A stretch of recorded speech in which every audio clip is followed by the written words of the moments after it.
Good morning, good morning, good morning. Barry Jones, SP History. Welcome back. We are beginning part two of Treasonous Cabal. Part one was all about the formation of the deep state. We went through all the dispensations and starting with the end of the Civil War through the rise of corporations, imperialist era into World War One, the intra-war, World War Two, all the different presidents, metamorphosis from these robber barons slash captains of industry to power elites to imperialists to the collaborators during the interwar period and eventually into the deep state as we now know it. We define the deep state as the national security apparatus and all the industries that feed it. That's where we are. World War II put us there. And of course, it was our two most progressive presidents who invited these deep staters into the government. They brought with them their ultra vires operating principles. Now, the public sector and the private sector are essentially operating the same. The plutocrats, the big industrialists who own most of the corporations and have all the power and the money are now inside working hand in hand with the government, having their hands on the levers of power. And the elected officials are basically doing their bidding. And everyone is operating under the principle that war must continue because war is profitable, war is lucrative. And so World War One or World War II transitions nicely, at least for them, into the Cold War. And we're going to talk more about Truman in the future because it's under him that the CIA gets created. And a big part of this national security apparatus is the CIA going forward. But I want to focus today on Eisenhower because he's the one famously who warned when he was leaving office, the end of 59, beginning of 60, he warned of this emerging military industrial congressional complex. You say, well, I've only heard military industrial complex. I'll tell that story today, but it's the military industrial congressional complex. He warned of it, but it's when taken into consideration the actions of Eisenhower while he was president, it's a disingenuous warning when he had a chance to rein in this military industrial congressional complex. We're going to find out Eisenhower did just the opposite. It's very ironic. That's one of the things that I've noticed as I study history more is the ironies. For example, Teddy Roosevelt won a Nobel Peace Prize. No one would think Teddy Roosevelt, he was always called a warmonger, and yet he won a Nobel Peace Prize for forcing the peace between Russia and Japan. Why? Because it served our interest in the Far East, China. We wanted access to China. So the motives were not altruistic. Nevertheless, it's ironic that Teddy Roosevelt won a Nobel Peace Prize. It's ironic that our two most progressive presidents, Woodrow Wilson and FDR, gave rise during their terms in office because of World War One, World War Two, rise to this deep state, these power elites, this shadow government behind the scenes, unaccountable, unelected. Progressives uh, normally stood against that sort of thing, but it couldn't have happened without those two presidents, those two progressive presidents. It's ironic too that Woodrow Wilson campaigned against using the military, and yet he used the military against Haiti, Mexico, and eventually World War One. It's ironic that FDR called attention to these 100 plutocrats that were taking control of our government, our society, our country, and yet he's the one that facilitated that in the war effort. And it is ironic that Eisenhower calls attention to this military industrial complex, otherwise known as the deep state, and yet he did nothing to stop it, to prevent it. In fact, if anything, he helped grow it. And what I've come to understand throughout all this period of time is that words don't really make any difference. Words don't matter. Teddy Roosevelt might have been the Donald Trump of his day in that he was unpredictable. Some people might call him reckless. Some people called him a warmonger. He loved to threaten people with the Navy. But then he brought about peace. So words don't matter. Woodrow Wilson ran on a campaign. The moral diplomacy. I will never resort to big stick using the military. I won't buy people using dollar diplomacy like Taft. And yet he did. Words don't matter. FDR, we've got to guard against these 100 plutocrats taking over control of the country. And yet he invited them in to run the war effort. And then they stayed after the war because he died. But he invited them in. Words don't matter. Eisenhower warning against the military-industrial congressional complex. Yet in his 8 years, when he had a chance to do something about it, did nothing. Words don't matter. And so if you are these plutocrats, these deep staters, you've come to realize that the politicians just ignore them. Their words don't matter. You're going to continue on doing what you do. They'll say what they say, but in the end, you'll get what you want. And this is why the presidency of Kennedy is so important, because for the first time, we ran into a politician whose words and actions were synchronized. And he was actually trying to do, he set out to do, to restrain the power of the deep state, to give the power back to the people. And he actually went about trying to do that, to bring about peace, to end conflict, the Cold War, never involve ourselves in Vietnam, or to pull out of Vietnam. All these things which were contrary to the desires of the deep state, these plutocrats. Is it any wonder he paid the ultimate price? All right, I'm gonna seek to answer 3 questions today. And this is the beginning of part 2. And part 2 is going to take us on a journey through the 50s, where the CIA just runs wild. And of course, they're doing the bidding, and the U.S. military is in concert with that, helping. They're working hand in glove, CIA and the military. And they're basically doing the bidding of these plutocrats, and Eisenhower is permitting it. And these 2 men are facilitating it from inside the government. They are the plutocrats, men inside the government. John Foster Dulles, top, and bottom is Allen Dulles, the Dulles brothers. We've already learned who they are. They were involved heavily in World War II policy. They were involved in the interwar periods at Sullivan and Cromwell, protecting the identities, the assets of these plutocrats that they worked for. And now after the government, they get promoted, or after the war, they get promoted. So we're going to talk about these 2 in particular. And then we get into the 60s and we start running into some obstacles to these deep state plans. And we have a rash of assassinations. And there's common threads. There's a thread that runs along through all these assassinations that is common to all of them.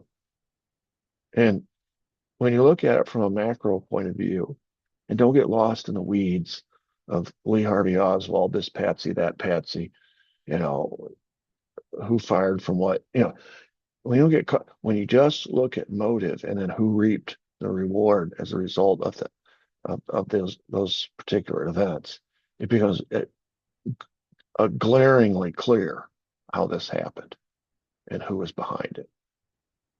I think sometimes we overcomplicate things. These are not complicated events at all. So we'll look at the assassination first of Kennedy, Malcolm X, Martin Luther King, and then eventually RFK, all in the 60s. And then that'll bring us into the 70s, where we run into another president who tries to end the Cold War, who negotiates the end of Vietnam, who establishes a new working relationship with China. He actually makes a trip to China, first U.S. president to ever do that. Goes to Moscow as well. They have a term for it, the relaxation of tensions, right, between the United States, the West, and the East. And that was Nixon. And we're going to look at that, his presidency, what happened at the end, and why it happened, the Watergate scandal. because the history books have it all wrong. And I believe intentionally so. Just like uh, Lee Harvey Oswald is the accused killer of JFK. The history books have it wrong, intentionally so. Because remember who writes the history? The winners do. Just like Sirhan killed RFK. The history books have it wrong and intentionally so. Or how about uh, the alleged assassin of Martin Luther King? The history books have it all wrong and intentionally so. Or how about the circumstances around Malcolm X's assassination? The, the history books have it all wrong and intentionally so. Watergate's the same. We've been taught lies. Those are the 5 events I really want to cover in part 2. We could go forward. We could go forward. I mean, it never ends. I mean, we could go into some more modern events, right? Like 9/11, like Waco, like Oklahoma City. I mean, the Ukraine war. We could just go and go and go. And you see the same pattern. What I'm hoping is if I can teach this correctly and you learn the methods and you see the template being followed over and over again, you, the listener, can apply what you've learned to these more recent events and see the pattern and recognize it instantly for what it is. So that's the goal. So here are 2 deep state figures we're going to be looking at quite extensively, especially in this episode. But Alan Dulles going forward is going to be ever present. He's involved in just about everything. All right. Oh boy, my internet must be.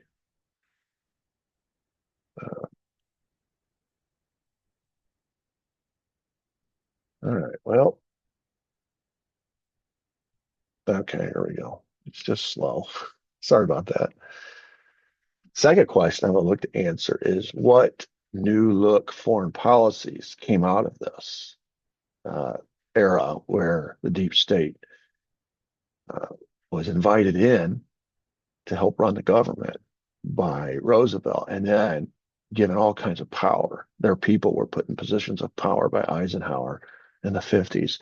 So, how did that impact foreign policy during the 50s, during the Eisenhower years? That's a second question we'll be looking at. And then a third question, if it'll pull up here, it seems like this is going to be a continuing issue. Let me give it a second here, maybe it'll pop up. Is how did Eisenhower cater to this deep state? You know, as a historian, I've been taught always that Eisenhower was the one we should give credit to for calling attention to this deep state. He didn't use the term, but it's what it is. And if you just read his farewell address, that's the conclusion that you would reach. But if you study his administration, his 8 years, you know, you realize that Eisenhower did nothing to stop the expansion of power, the deep state. In fact, he catered to it at every point along the way. Every chance he had to pull in the reins, he didn't. This is another irony. His words don't matter. Here you're talking about a guy who saw war up close and personal, right? He's the Supreme General, D-Day, and all that. He experienced World War II and all the horrors of it, and yet, and normally what that does is it causes someone to reflexively pull back from the brink of war going forward. He's seen it up close and personal. He didn't want a repeat of it. That's the pattern you see with most people, but with Eisenhower, he actually put us on more of a war footing going forward, catering to the desires of the deep state to keep us at odds with the Soviets so that this new Cold War would facilitate all this new war, all this continuing war spending. And you're going to see all kinds of covert operations during his time in office, backed by the military. You're going to see a proxy war in Korea. You're going to see, with the Soviets, of course, you're going to see an amping up of the nuclear weapons program And of course, they're going to be doing the same. They called it mutual assured destruction, right? And instead of dialing it back, Eisenhower dialed it up. And then at the end, he lays a gigantic stink bomb, lays a big turd on the desk, the Resolute desk in the Oval Office for Kennedy to inherit. And he says, "Oh, the biggest concern that I have going forward, the biggest problem you're going to have is this military industrial congressional complex that I helped build. And it is now the tail wagging the dog. And now you, congratulations, this is the reward for you winning the election. This is what you're going to have to handle." And I mean, even to the point where Kennedy was inheriting covert operations that were already in the pipeline. And Kennedy was, sort of, I could just imagine, you're talking about our youngest, most inexperienced president ever, especially on the foreign policy stage. And he's following this lion, right? This the oldest president we've ever had, this World War II war hero. And he inherits all these covert operations from the CIA. And they come to him and give him, the perfunctory briefing about what's fixing to happen. And I can just imagine him thinking, well, Eisenhower greenlighted this. Who am I to stop it? If Eisenhower said yes, I'm not going to stop it. I may not do it in the future, but I'm not going to stop what he already started. And that's how we end up with Bay of Pigs. April of Kennedy's first term. He gets inaugurated on January 20th. So you talk about February, March. It happened on April 17th. I'll never forget because it was my birthday. April 17th is my birthday. So he's basically president for 3.5 months. And he inherits this operation left over from the Eisenhower administration that completely shapes his 3 years in office. And eventually is the cause, ultimately, if you want to get right down to it, for his assassination in Dallas. In other words, Eisenhower set in motion, unwittingly, but he did, nonetheless, set in motion Dallas 3 years later. So Eisenhower catered to the deep state. All right, let's talk about these Dulles brothers. You're talking about, the deep state. If the deep state married deep state, had deep state kids, these would be the people. These would be the Dulles brothers. They're what we call quintessential WASPs. A WASP is a white Anglo-Saxon Protestant. These are card-carrying members of the Eastern establishment. Of course, they were both Ivy Leaguers, went to Princeton. And look at their family history. John Foster, grandfather, John Foster was Secretary of State years earlier under Benjamin Harrison. Their uncle, Robert Lansing, was Secretary of State under President Wilson.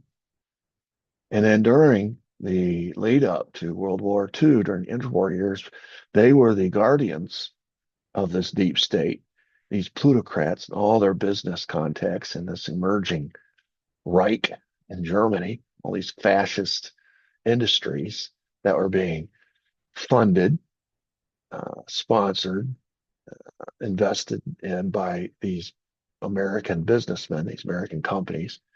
And they had, these folks at Brown Brothers Harriman who were helping facilitate these business relationships, guys like Prescott Bush.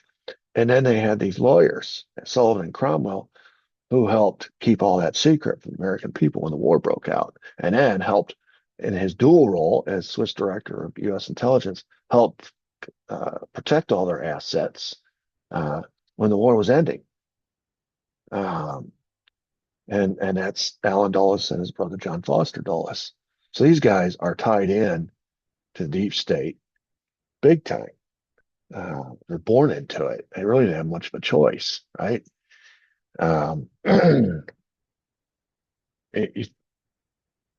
It's interesting when you study people that come from this. I don't know what lineage, if you want to use that term, how their futures are mapped out for them in many cases.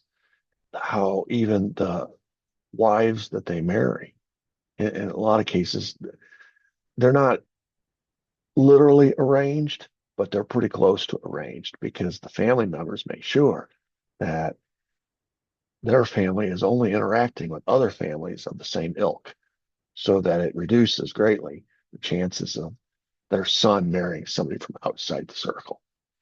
So they have identical worldviews, which they inherited largely from their family members, older, their parents, grandparents, etc. But also because of where they went to school and where they grew up and their circle of friends, all of their influences, they all were identical. It was like a tree that has no fork in it.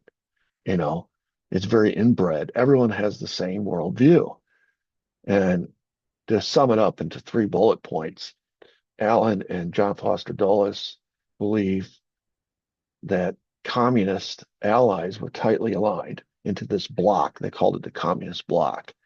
And the result was we needed to have a counterbalance to the communist bloc, which we called NATO. They had the Warsaw Bloc, we had NATO. And it was these competing alliances whereby if Soviets ever attacked a member NATO nation, all the other NATO nations would come to their defense. That's how alliances work. And the idea was, and it was a misunderstanding of what was going on in the world. Their view was that all of these countries that were in the Warsaw Bloc had a choice, that they chose to be part of the Warsaw Bloc, that they chose to be a Warsaw Pact nation. They chose to be an ally. So they chose to be under the thumb of the Soviets. When in actuality, if you look at the Baltic states, you look at all those Eastern republics, they didn't want to be they were free countries before World War II. Then they got invaded by the Germans when the Germans were invading Russia. They just happened to be in the wrong place. They're in the middle. They're the buffer zone between Germany and Russia. So they got invaded from the west by the Germans when the Germans were heading into Russia. Then when the Russians turned it around and marched back towards the west in their counterattack against the Germans, they got invaded by the Soviets. And when the war was over, instead of going back to being free and independent, the Soviets, Stalin said, no, we want to keep them as part of our sphere of influence as a buffer against future German invasion, which you could understand that point because the Germans had invaded the Russians several times, right? So you could certainly understand it, but these independent countries in between Russia and Germany certainly did not want to. They didn't want to be under Germany's thumb or Russia's thumb, but because Russia was on the winning side, they were now under Russia's thumb. Alan Dulles, John Foster Dulles, and these other Cold Warriors believed that these countries were allied with the Soviet Union against the West of their own free will. That wasn't the case. They didn't have any choice in the matter. And so when we created boogeymen here at home to keep this Cold War mentality going and to drive NATO expansion, et cetera, it was always with the understanding it's not just Russia, it's all these other countries that belong to the Warsaw Pact. They are just as evil. They're part of the same empire, the evil empire, Ronald Reagan used to call it. But in actuality, if given the choice, they would not be a part of either empire. They just wanted to be left alone. So it was a very big misunderstanding of the Warsaw Pact and how it came to be and how it continued. It was all enforced by force. The second identical worldview of the Dulles brothers was that the Soviets wanted to take over the world, and this is obviously a frightening prospect. And boy, what a way to scare the American people into compliance. You just keep them scared of this Soviet boogeyman, and you keep repeating the fact that they're sponsoring these revolutions around the world. They're trying to get closer and closer to America, and their aim is world domination. And of course, it's convenient that in the Communist Manifesto, which is sort of the Declaration of Independence of the Soviet Union, so to speak, one of their founding documents, right? Karl Marx and Engels talk about workers of the world unite, rise up in violent revolution, and spread the revolution throughout the world. So the worldview of these Cold Warriors is that we have to contain the spread of communism. And it was just accepted as fact that it was inevitable that the Soviets were going to try to expand. Now, when you study history and look back, you realize Soviets were doing all they could just to feed their own people and to keep up with the Americans, this arms buildup. They were literally bankrupting themselves all the while. It's going to be very difficult for them to be able to expand and fight wars all around the world, take over the world. They could barely maintain control of their own empire. Nevertheless, this became dogma to this establishment, which was we needed to contain the spread of communism, which means we need to have a presence everywhere. We're not necessarily trying to infringe upon Soviet uh, uh, areas of influence, but we're not going to let it spread. And this becomes the argument for the Korean proxy war, for Vietnam, et cetera, et cetera. The third identical worldview is that U.S. military and covert operations are necessary to stop the spread of communism. Diplomacy was not going to work. You can't negotiate with Stalin and Khrushchev either. So we're going to have to speak the language that they understand, which is force. And of course, the deterrence against using military force was the fact that we were both nuclear powers. And so it really becomes a war of intelligence between our CIA and their KGB and covert operations that were happening on both sides. Covert operations whereby, you know, we try to have plausible deniability and claim that we didn't have any part of it, but we were behind everything, stirring it up, just like the Soviets were. And it's a whole new kind of warfare. That's what it is. And this was what was necessary to stop the spread of communism. So these are the three main tenets of the Dulles brothers worldview. So you can kind of see where we're headed here. I guess this is going to be standard operating procedure today. This is what happens when you live in an RV. You're at different campgrounds. You're at the mercy of their internet. Sometimes it's good, sometimes it's not so good. All right, so let's talk about this covert interventionism. Allen Dulles, who was appointed Eisenhower's CIA director in 1953, remember now, he was the Swiss director of intelligence, OSS, during World War II. And then when the OSS was disbanded in 1947, the CIA was created 2 years after the war, and as a counteract to the Soviet KGB. And in 1953, Dulles rises to the level of director. Ironically, it's the same year his brother rises to the level of Secretary of State. They're going to work hand in glove together throughout the Eisenhower years, which is why the Eisenhower administration looks the way it looks when you put the Dulles brothers in these kinds of positions of power. According to Allen Dulles' perspective, and this is what he convinced Eisenhower of, containing or undermining communism anywhere and everywhere around the world would best be accomplished two ways: through covert operations. And this is an argument against using military force or military intervention, because he thought, that could put us on the path to nuclear war.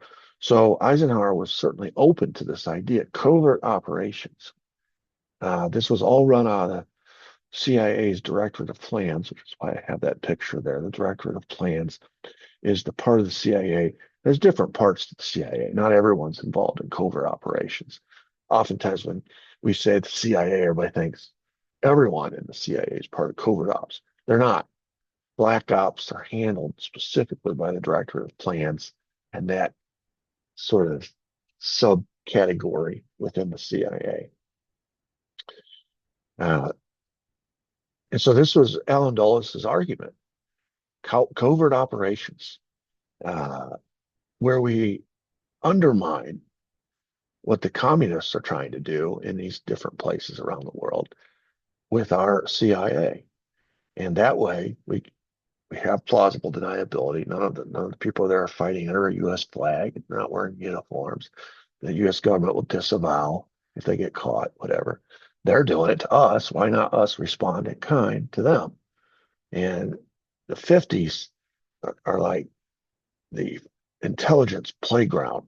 You talk about uh, all these covert operations that took place, and it wasn't just in trying to stop the spread of communism. It grew and it grew and it grew and become this method by which we overthrew governments, actual governments that were talked about in terms of being communist, but were really just unfriendly to American business interests. You'll see. You'll see as we go into this. But uh, so that was number one, covert operations. And the second one was the support of anti-communist regimes around the world. That might be money, that might be military, it might be diplomacy, it could be any number of things. And this is what's going to get us involved in places like Korea and Vietnam, but it's also going to get us involved in, that the famous canal issue over in the Middle East. So we're going to be involved there as the we'll get into that. But this actually becomes part of what we now know as the Eisenhower Doctrine, which we will spread. We'll commit any resource that is necessary to regimes that are in the process of revolution, whereby communists are trying to overthrow them. If they request our help, we pledge to help them anywhere and everywhere around the world. This is the beginning of U.S. interventionism. This is Allen Dulles' brainchild, and eventually becomes the Eisenhower Doctrine. Now, his brother, John Foster Dulles, argued for massive retaliation. It's kind of interesting. Whereas Allen Dulles is arguing for pinprick covert ops and support of anti-communist regimes around the world, Dulles is simultaneously saying we need to build up our nuclear stockpile so that no one will mess with us. So you got two approaches here, right? Allen Dulles is sort of the guy on the ground who's going to get things done to these covert ops, etc. But behind him is the hammer, John Foster Dulles, who is arguing to Eisenhower that nuclear weapons should be the weapon of first resort rather than last resort in a future conflict, especially if it involves the Soviets. And now he has a reason that there's a method to this madness. The method is we're way ahead in this race. So as long as we have a nuclear advantage, it's to our advantage to go to that weapon immediately to bully the rest of the world, because the rest of the world doesn't have what we have. Now, at some point, when the Soviets are going to even up with us, that's going to be suicide, right? But in the 50s, we have the lead. Remember, when I was 45, we dropped the first two atomic bombs, and the Soviets don't. They're gonna steal our secrets, and they're gonna be playing catch up the whole way. Sometime in the 50s, they'll drop their first atomic, test their first atomic. But then we've moved on to hydrogen, and then they'll catch up, and then we've moved on again, and it just continues like that through the 50s. So as long as we have the advantage, these Cold Warriors are saying if there was ever a time to take out the Soviets or to threaten the Soviets with nuclear weapons, it's now. There may come a time when they're equal with us, or they may even have more than us. So the 50s are like the salad days of nuclear expansion here at home, because the Soviets obviously are trying to, they're doing the same, but we've got a leg up. We're ahead in that race. So Eisenhower, or I'm sorry, John Foster Dulles' argument is this is the greatest deterrent that's ever been created. No one will mess with us because we have nuclear weapons. Now, at some point, it'll become a deterrent both ways, because we won't mess with them and they won't mess with us, because nobody we saw that in the Cuban Missile Crisis, right? But that's not till 63 or 62, actually.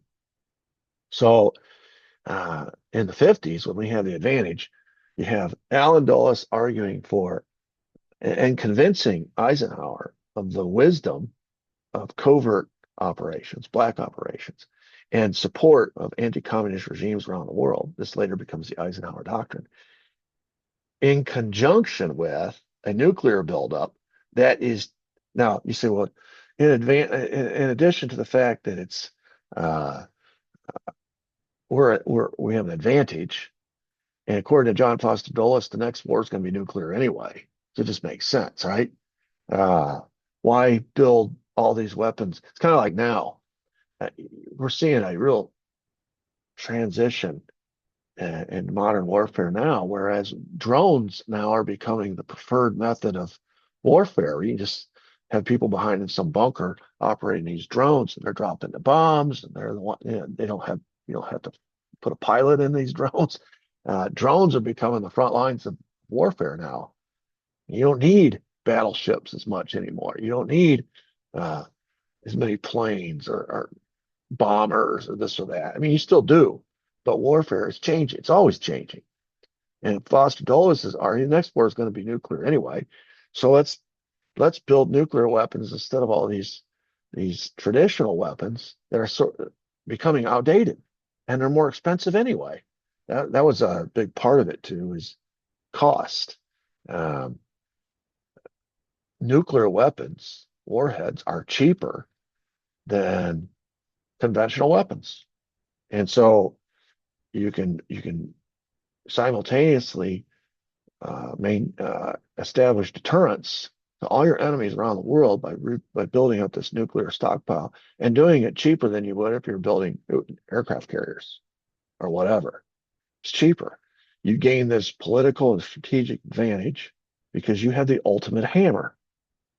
And of course, as long as we have the advantage over the Soviets in the 50s, we have the political and strategic advantage.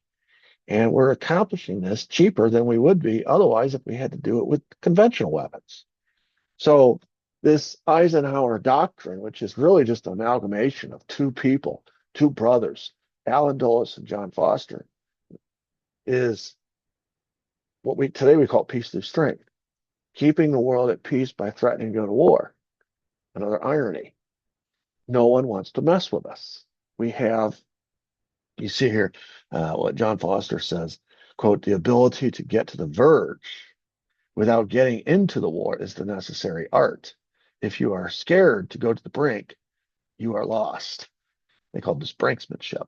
So, this is why you're going to see in the 50s and 60s several examples where the United States and the Soviet Union come very close. And there was that one time in Berlin, the standoff at the checkpoint, where one wrong move and it's nuclear war between the two nuclear superpowers.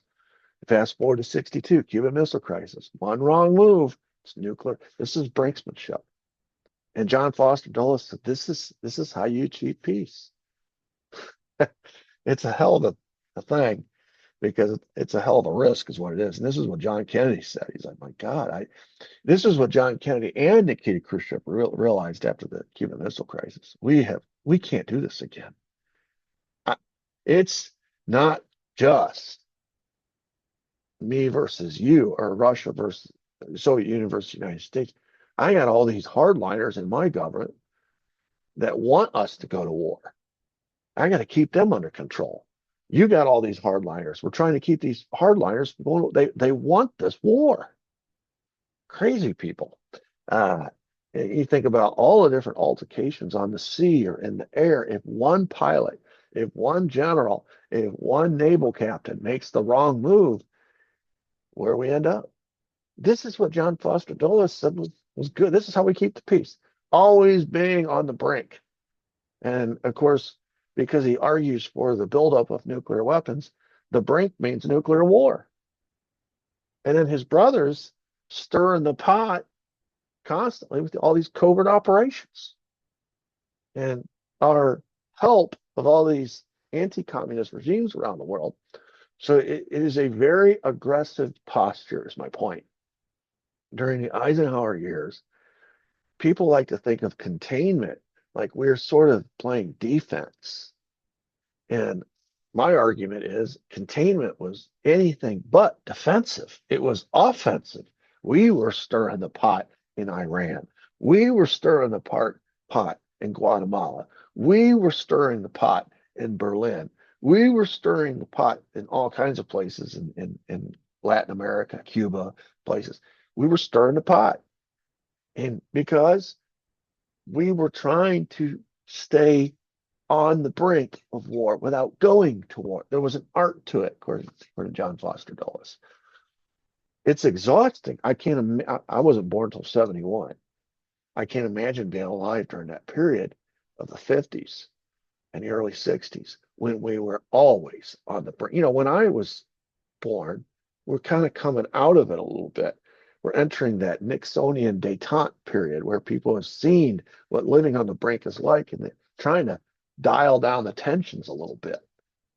But even in spite of that, I remember in first, second, third grade having air raid drills in school, elementary school, where we, in anticipation of a nuclear attack, were taught to get under our desks, get in the fetal position, put our hands over our head. Someone was going to protect us from a nuclear blast. There were different codes. I remember a fire alarm sounded like this. A nuclear alarm sounded like that. They had all these different. I remember in one particular school, we actually had a bomb shelter. We would go to the bomb shelter. Some of these schools were built, during the Great Depression, the New Deal programs, and they built these schools to last. And they were like nuclear fallout shelters. They would have little signs on. This is a nuclear fallout shelter. It's kind of like going down to Florida. You're driving down a highway and you see the sign, evacuation route. And okay, in case of a hurricane, go this way. Well, I remember I graduated from high school in Michigan that was a nuclear fallout shelter. It had that sign on the door when you entered. You could go deep into the bowels of the school and ostensibly be protected from a nuclear blast. I don't know. I don't know if it would work or not, but that's the world that I was living in the 70s and 80s. So imagine living in the 50s and 60s when these two clowns are running everything. The Dulles brothers. You got Alan stirring the pot, provoking, and you got John Foster behind him, building up the nuclear stockpile, keeping us on the brink, and saying, and everybody knows the next war is going to be nuclear. John Foster's so much as said that. This is the Eisenhower presidency.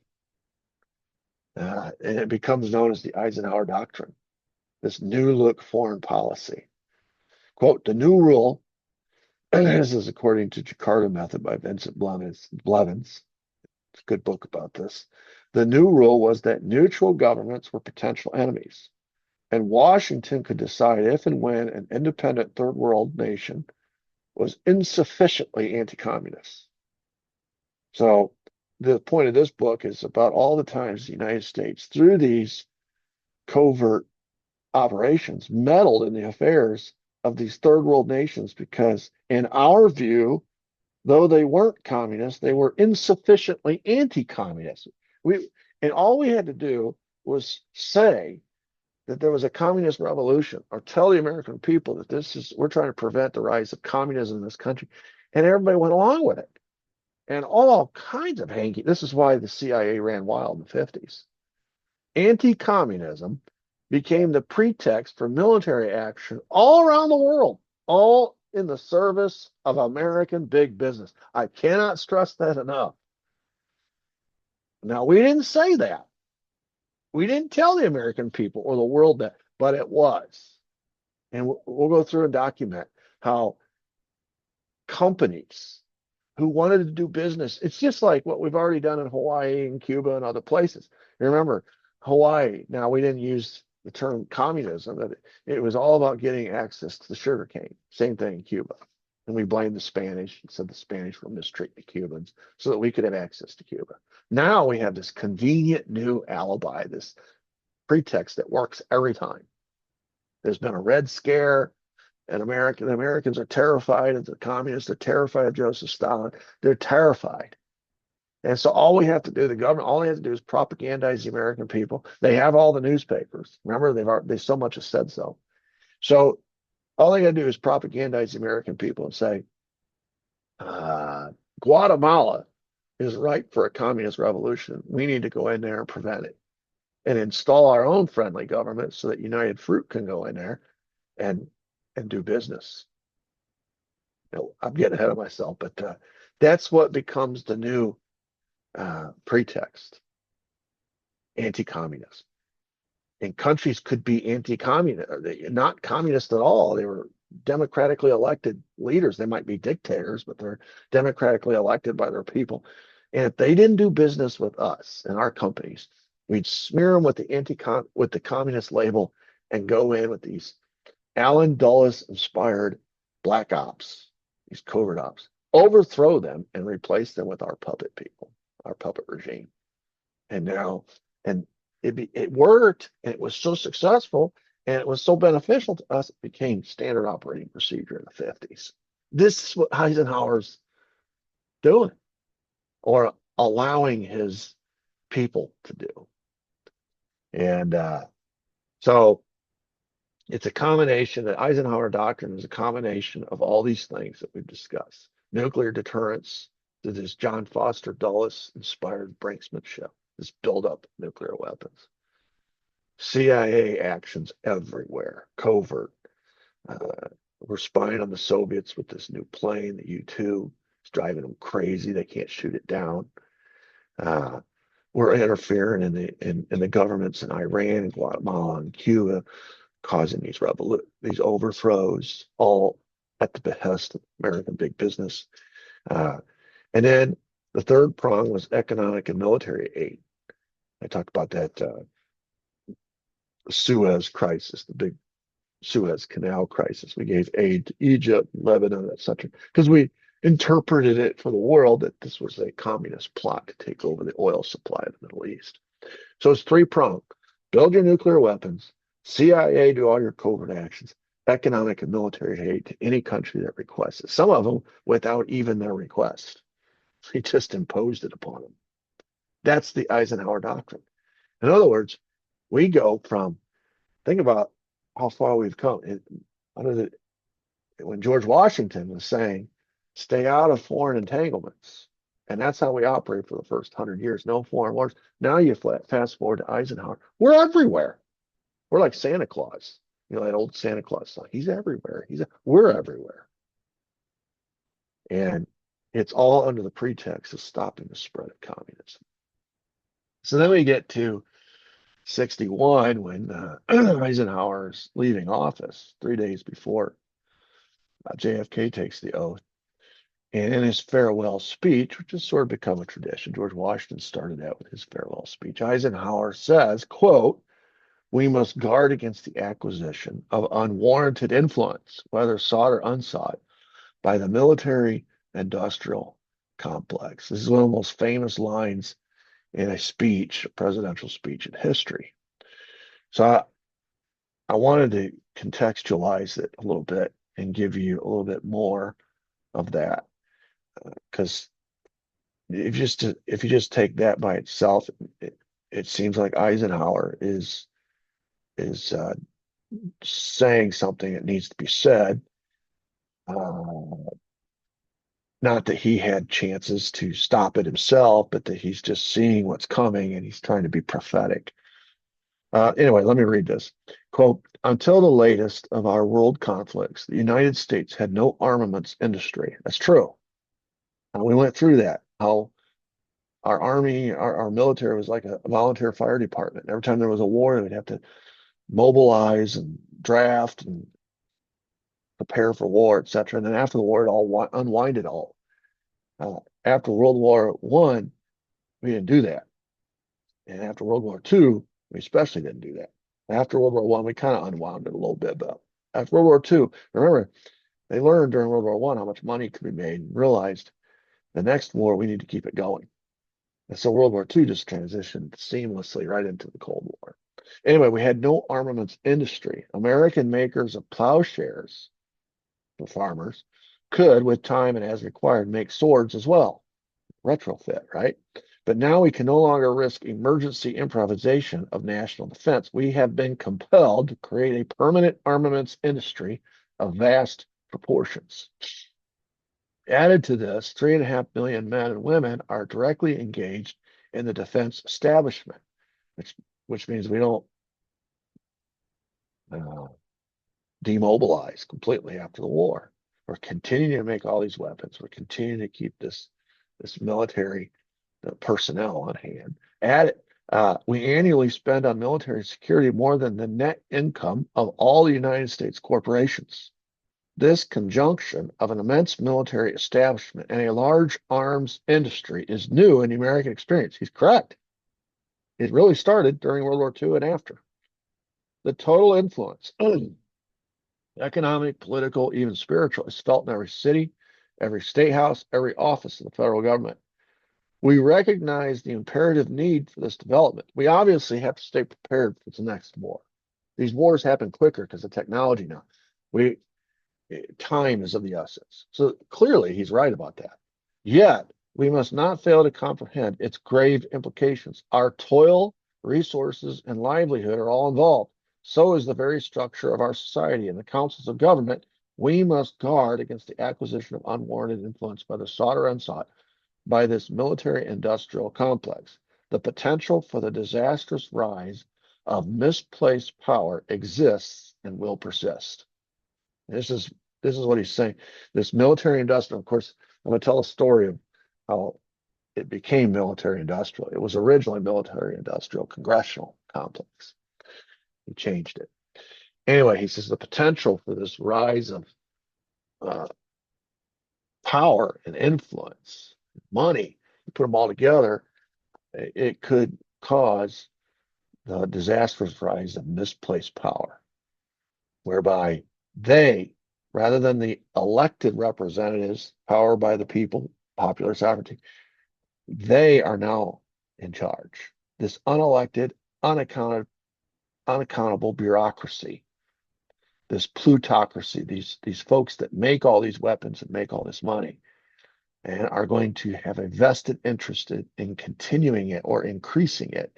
And they're going to make sure that the politicians go along with that. They're going to make sure that those are the ones that get elected so that the votes keep coming back yes. So the contracts keep getting made and paid. So that the weapons can, and because you're going to need war to justify all of this manufacture of all these weapons and all these policies. So it it necessarily means that you got to have continual warfare to stay on this continual war footing, to keep getting the votes and to spend all this money on munitions, weapons, etc., etc. Now, the reason I say this is a disingenuous warning is because he made alterations to the original draft. Um, First, it's a warning about the future. He's talking about what's next, but he doesn't mention, or he doesn't even you know pay any lip service to how he dealt with this problem during his presidency. And I think we understand why, because it was while he was president that he ordered the CIA to work with United Fruit in its overthrow of the democratically elected government of President Jacobo Arbenz in Guatemala. This was in 54. So he greenlighted that whole operation. And when it started to go south, it was originally supposed to be a covert operation by the CIA. When the CIA notified, hey, it's going south, he sent the military in to back him up. It was supposed to be covert. Eventually, it wasn't. He greenlighted that. He also encouraged and benefited from all of the Joseph McCarthy activities in the 50s. Remember all that, McCarthy, the Red Scare. I was running around accusing everybody of being a communist, etc. It fueled the Cold War tensions. Everyone's looking around like, who's the, he's saying he's got these lists of communists that are in government, these lists of communists that are in the army, these lists of communists that are in Hollywood, these lists of communists that are everywhere you look. And everyone's looking for the boogeyman. Where's the next red? That's where the expression came, better dead than red, right? It fueled that Cold War tension. in the United States kept the Red Scare going, which stimulates the arms race because obviously, if we're afraid of the communists, we got to build more weapons to deter the spread of communism. And that's what caused this very military industrial complex that he's warning about. In other words, Eisenhower was in a position as president to say no to U.S. meddling in a democratically elected government in Guatemala. But because United Fruit wanted access to Guatemala, he allowed the CIA to go and overthrow Arbenz. And that set a precedent going forward for other places like Cuba. And the year before, he'd done it in Iran. You know, that's a picture, by the way, at the bottom there of Arbenz after he's captured, being strip searched. And of course, they were there to take pictures to humiliate him, put those pictures on the front pages of the newspaper, etc. But he'd done it in Iran in 53, then he did it in Guatemala, then Cuba in 59. These are all happening while Eisenhower's president. And now he comes out real sanctimonious as he's leaving office and says, hey, we might have a problem here going forward. During the 50s, when McCarthy's running around accusing everybody of being communist, Lair is completely discredited. And we realize that he was an alcoholic and he ends up, being censured by the Senate. And,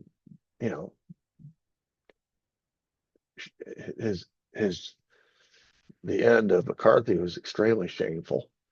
And that whole period was shameful.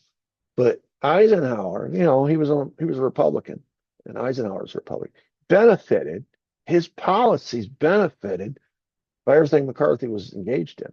And so instead of coming out and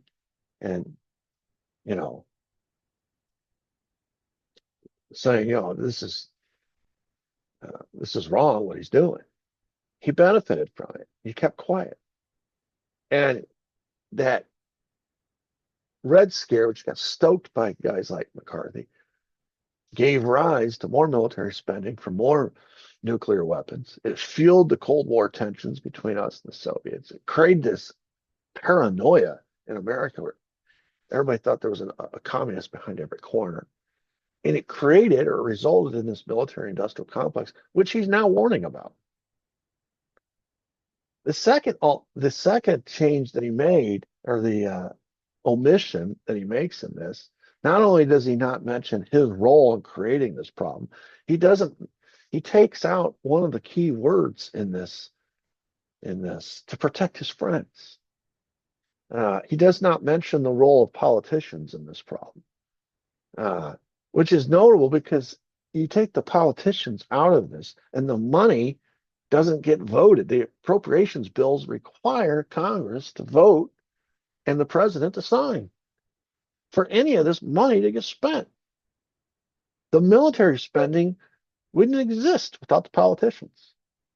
But he completely leaves the politicians out of it. In the original draft, the speechwriters for Eisenhower, Malcolm Moos and Ralph Williams, this is documented, used the phrase, quote, military industrial congressional complex, because that's what it is, as evidenced by this diagram here. You see Congress votes in the funding for the Department of Defense, gives them a budget, and the Department of Defense hands out the contracts to the big military corporations. This is all tax dollars.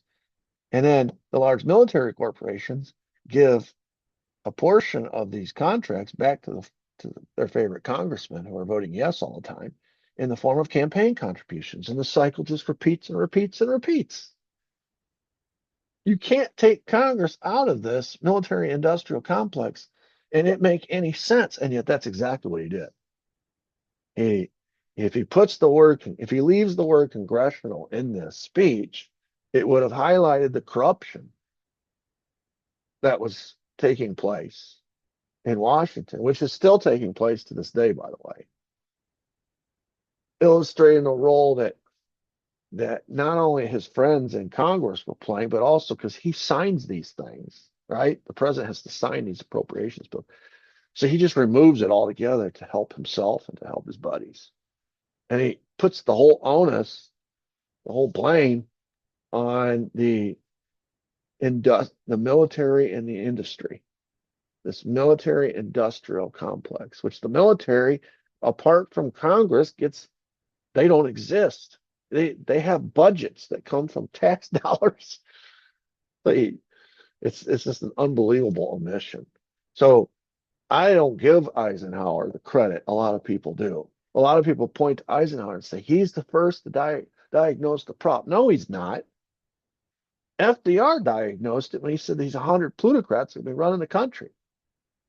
And yet he gave in and invited them in to run the war effort. And then he died. Maybe he would have disbanded it all after the war. I don't know. He never got the chance. And next thing you know, we're in a Cold War footing.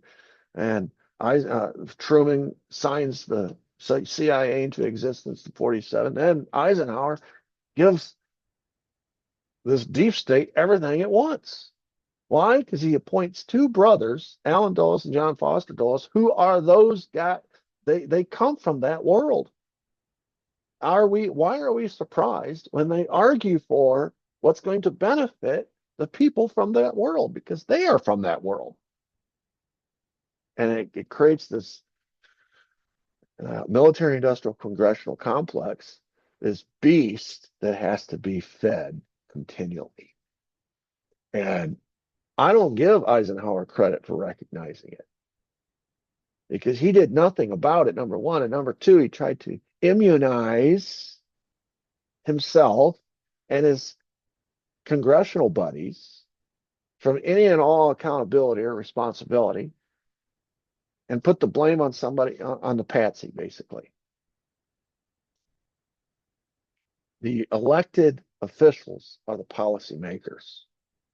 Everybody else in this diagram depends on the policymakers.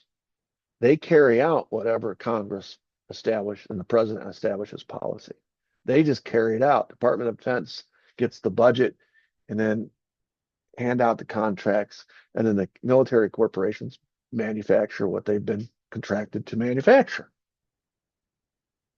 It's really the elected officials who are the biggest part of this problem.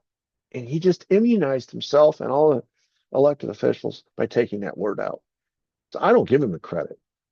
I think he was cowardly in taking out that word.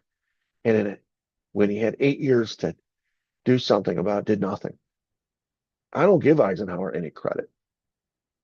I think Eisenhower was a coward. And I think he recognized the problem. He clearly did by drawing attention to it, but he wasn't prepared. He wasn't even prepared to say, to utter words that might offend. Whereas Kennedy comes along and beyond words, starts taking action,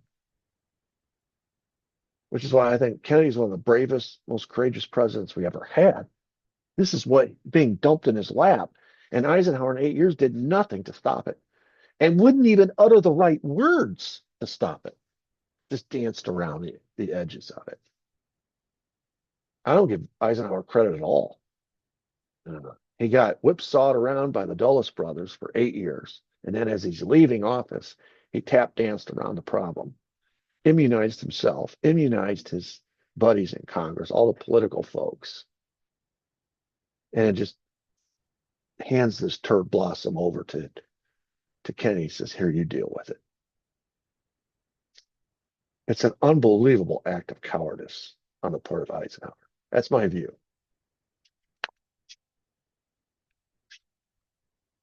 I thought we were past this. We had like 5 or 6 in a row where it popped right up. But so whenever I refer to Eisenhower's speech, I always call it the MICC, the Military Industrial Congressional Complex. I reinsert that word. So if you look at the historical context here of the 50s and Eisenhower's two terms in office, it was the peak of anti-communist Cold War fanaticism. You take the buildup of the nuclear weapons, you take the covert operations. The CIA is involved. You take the Eisenhower doctrine, are getting involved all around the world helping so-called anti-communist regimes. That in and of itself. Then you add to it what McCarthy's doing here at home. And you add to it the fact that the Soviets are building their weapons. They're exploding an atomic bomb, then a hydrogen bomb. And we're getting into close to the space race where the Soviets are running ahead and leaving us because they have rockets and we don't. And this is you talk about brinksmanship. The entire decade of the 50s, we were on the brink of nuclear war with the Soviets. And you could extrapolate that out into the 60s as well. And look at the military budget and how it corresponds to that. In 1950, 5 years after World War II ended, the military budget was $13 billion. And by 60, a decade later, it's $47 billion. You see the direction it's heading. And we're not in a war. This is just the war footing. But this is the whole point. It's about money. Now, how do I define the military industrial congressional complex? It's the deep state. It's the same definition as deep state, essentially. Remember, I define the deep state as the national security apparatus. Well, that is the military and the industry that feeds it, and Congress that votes in the money to buy all these weapons. So it's the relationship between a country's national security apparatus and the defense industry, which is the plutocracy. These are these corporate owners that manufacture these weapons. That's the defense industry that supplies it. This is otherwise known as the deep state. So it's the relationship between the national security apparatus, Congress, president, CIA, FBI is involved in that, military, all the branches. That's the national security apparatus, right? And then the defense industry, all these companies like Lockheed, Boeing, McConnell Douglas, General Dynamics, General Electric, during Vietnam, Brown and Root out of Texas. General Dynamics made the airplanes, the jets, Bell helicopter. I mean, you go on and on. These are that's the plutocracy. That's the defense industries that make all the weapons the Defense Department asks for. That's the military industrial congressional complex. That's a big mouthful, which is why we dumb it down to quote deep state. And of course, the national security apparatus, just talking about the elected officials, they all have staffs and bureaucracy. All the agencies that are involved, Department of Defense has a staff and bureaucracy. The CIA has a staff and bureaucracy. FBI has staff and bureaucracy. Go on, NSA, on and on and on. National Security.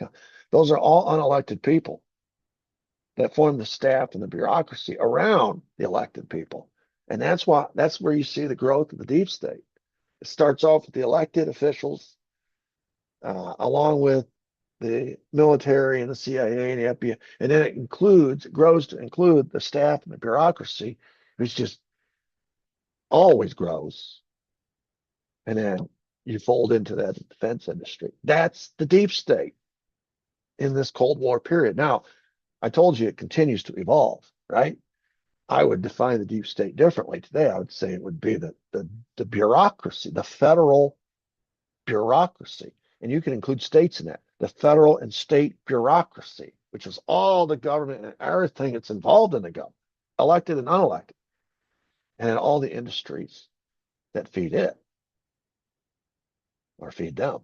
It's like a leviathan, this great fish that swallows up all the smaller fish, this monster. And of course, it includes the politicians. In the 50s, that would be key politicians like Richard Russell, who was the chair of the Senate Armed Services Committee, LBJ, who was the Senate Majority Leader, later becomes a president. Be amazed how many presidents come out of this deep state.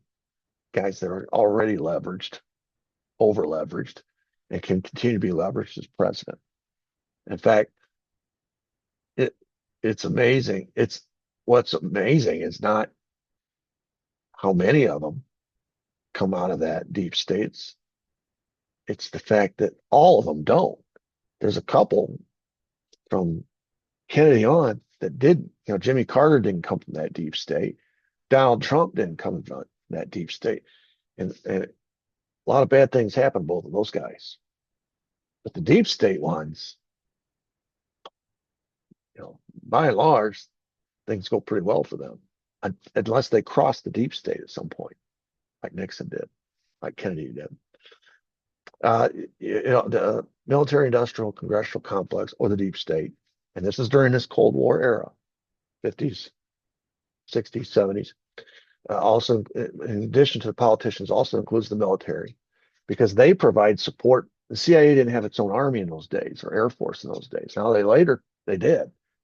But so they'd go in with their covert operators, and if things started to go south, like they did in Iran, like they did in Guatemala, like they eventually are going to do in Cuba, they would call on the president to send in the military to act as a backstop. Remember what Kennedy got blamed for in the Cuban Missile Crisis, or the Bay of Pigs? He didn't send in the air support because the Bay of Pigs was going bad, and they said, Eisenhower, when things were going bad in Iran, he sent in the military to back us up. When things were going bad in Guatemala, he sent in the military to back us up. They thought this young, inexperienced president, when push came to shove, couldn't have failure on his record 3 months into his administration, would send in the military like Eisenhower always did. And when he said no and it failed, they blamed him for the whole failure. And you look at history books, they still talk about it, how he failed to send in the air support. It was supposed to be a covert operation. That's what the military's job was. The CIA would go in, provoke the problem, and then the military would come in and clean up the mess. So you had to have the military, you had to have intelligence. The CIA provided the overseas military, or overseas intel for military. And the FBI handled all the domestic surveillance, intelligence here at home. And then you had the corporations. Here's a short list, but they all made the stuff. That's the deep state that we're going to be looking at going forward in this Cold War era, 50s, 60s, 70s, that are behind. Now, you notice the only ones in there that are elected by the people are the top ones, the politicians. But the majority of the folks in this deep state are not elected. They're unaccountable. In fact, in some cases, they're almost invisible. They're in the shadowy ethosphere, but they have their hands on the levers of power.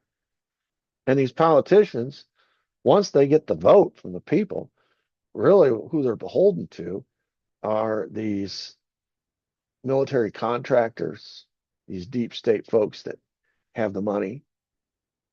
And they're going to vote according to the campaign donations or according to the money. And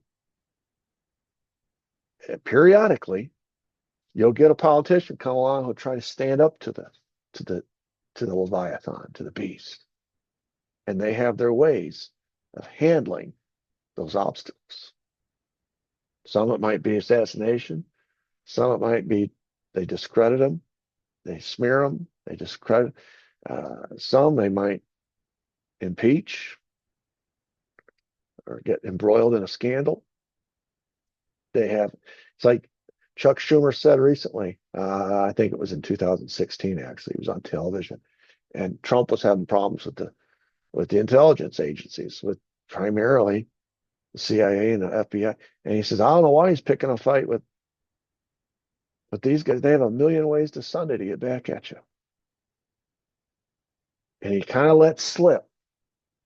It was one of those Freudian slips where he said honestly how Washington works.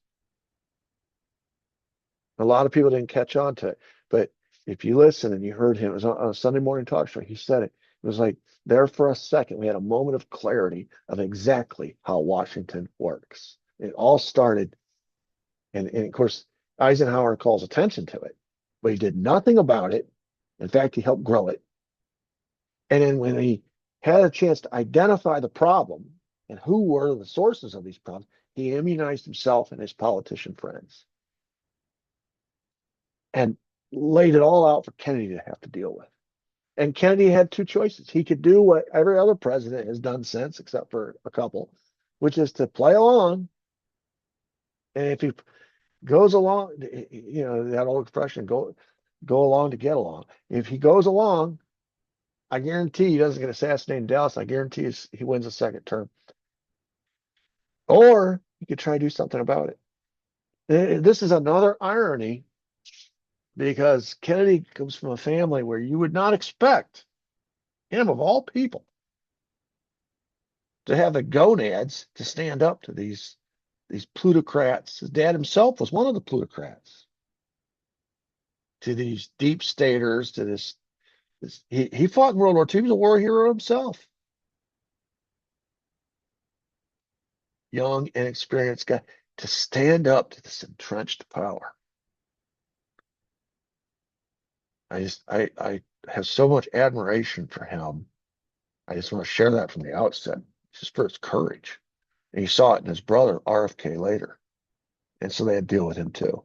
And you see it now with his nephew, RFK Jr. Now you see a lot of Kennedys that go along because they've gotten the message. But every now and then, there's been three that have shown tremendous courage. And I think RFK Jr. was on his way. Not RFK Jr., JFK Jr. And he was taken out before he had a chance.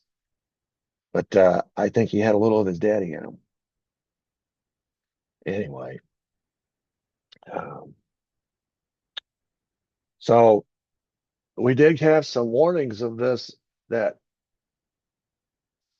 you don't hear about much. You always hear about the Eisenhower warning. In June 1961, J. William Fulbright from Arkansas, Senator Fulbright, issued a memo, famous memo, warning of a politicized military, saying what happened in France could happen here. There was a attempted coup. We're going to talk about it later, but there was an attempted coup, Charles de Gaulle, whereby the French military was angry. The military was angry at the political head of the government, Charles de Gaulle, because he was pulling out troops from the Algeria, a French colony. He was basically turning Algeria back over to the Algerians. And the military was like, no, no, no, no, no, no. You don't get to make those decisions. They tried to overthrow him. They tried to take him out in the same manner in which Kennedy was taken out, a motorcade. And it turns out our CIA was involved in that. Well, I'll tell the story later, but he's warning that same thing could happen to a political leader here if he ever touched the money spigot or tried to cut off the money spigot in any way, shape, or form. There's just too much at stake, and these deep staters would take care of him. Ironically, June 61, he issues this warning, and 2.5 years later, it happens here at home. So Fulbright warned. So we can't say only Eisenhower saw the potential for what could happen here if this military-industrial congressional complex got out of hand. This deep state. Even some media members, Marquis Childs, columnist, wrote, quote, in one country after another in recent years, the intervention of the military in politics has had disastrous consequences. He's talking about revolutions and overthrows of democratically elected people. This is one of the unique things about America's government is we have civilian heads of the military. A civilian elected official, the president, is commander-in-chief of the military, so as to prevent the military from doing what it does, which is to kill people and break things, and to pursue its own ends. They always have a check and balance on it, and it's the civilian control. And what this deep state is a threat to is that civilian control. Columnist very famous Drew Pearson said, quote, certain Pentagon brass hats are lining up with industrial right-wingers to foment a sort of neo-fascism, despite the fact that they're wearing Uncle Sam's uniform.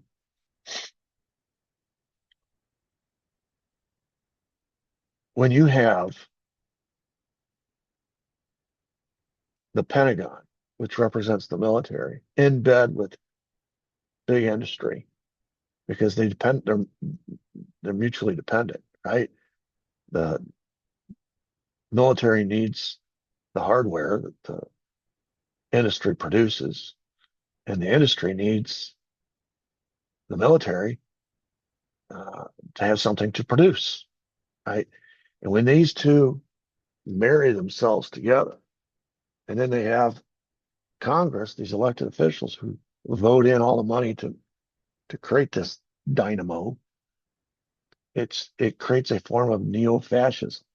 Fascism is there's a lot of different aspects to fascism, but one of the most central tenets of it is when you put the government and industries together, and they work together to enrich one another. And instead of having a public sector and a private sector with a line of distinction between the two, it's all part of the same operation. And what he's saying is they're all wearing Uncle Sam's uniform, waving the flag, and in the name of patriotism, we got to build all these weapons. We got to stay on this war footing.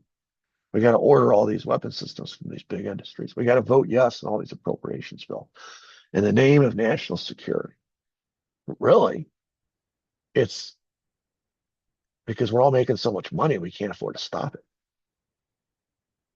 And if anyone ever comes along who tries to stop it, we're going to have to commit treason to overthrow that person, either by discrediting him and getting the American people to vote him out, or setting up a scandal and impeaching him, or killing him.